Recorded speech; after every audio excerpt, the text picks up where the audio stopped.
Friends, வாங்க இன்றைக்கி carrot beans பொரியல் பண்ணலாம். இது கேரட் பீன்ஸ் ரெண்டையும் நான் பொடி பொடியாக அரிஞ்சு வச்சுருக்கிறேன். இப்போ இதையை வடச்சட்டியோட அப்படியே அடுப்பில் வச்சிடலாம்.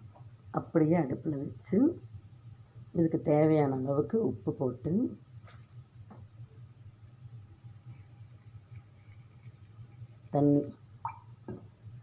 தண்ணி காய்க்கு உள்ள அடங்கு இருக்கிற மாதிரி, காய்க்கு வெளியில் தண்ணி இல்லை, காய்க்கு உள்ளடங்கு தண்ணி இருக்கிற மாதிரி வச்சு ஒரு 10 நிமிஷம் காயை வேக வச்சு எடுத்துக்கலாம். கொஞ்சமாக ஒரு 1/2 டீஸ்பூனு மஞ்சள்தூள் போட்டுக்கலாம்.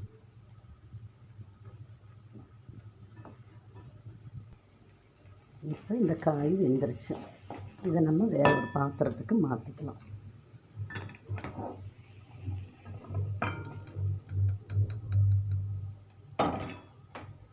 மாற்றிட்டு பாத்திரம் அடுப்பில் வச்சு எண்ணெய் தேவையான அளவுக்கு எண்ணெய் விட்டு, எண்ணெய் காய்ஞ்சதும் கடுகு போட்டுக்கலாம். கடுகு வெடிச்சதையும் கடலைப்பருப்பு, கருவேப்பிலை, ஒரு பெரிய வெங்காயம், 2 வரமிளகாய் எல்லாம் போட்டு நல்லா வதக்கிக்கணும்.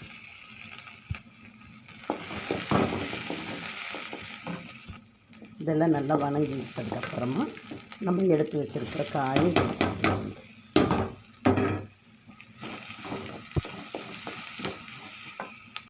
இப்போ நல்லா வணங்கினதையும் தேங்காய் பூ சிறையை வச்சுருக்கிறோம் இல்லையா, அதையும் போட்டு நல்ல ஒரு கிளறிடணும்.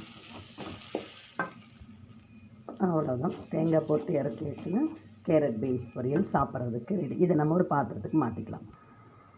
ஓகே ஃப்ரெண்ட்ஸ், கேரட் பீன்ஸ் பொரியல் சாப்பிட்றதுக்கு தயாராகிடுச்சு. ஓகே, சப்ஸ்கிரைப் பண்ணுங்கள், லைக் பண்ணுங்கள் ஃப்ரெண்ட்ஸ். ஓகே, பாய்.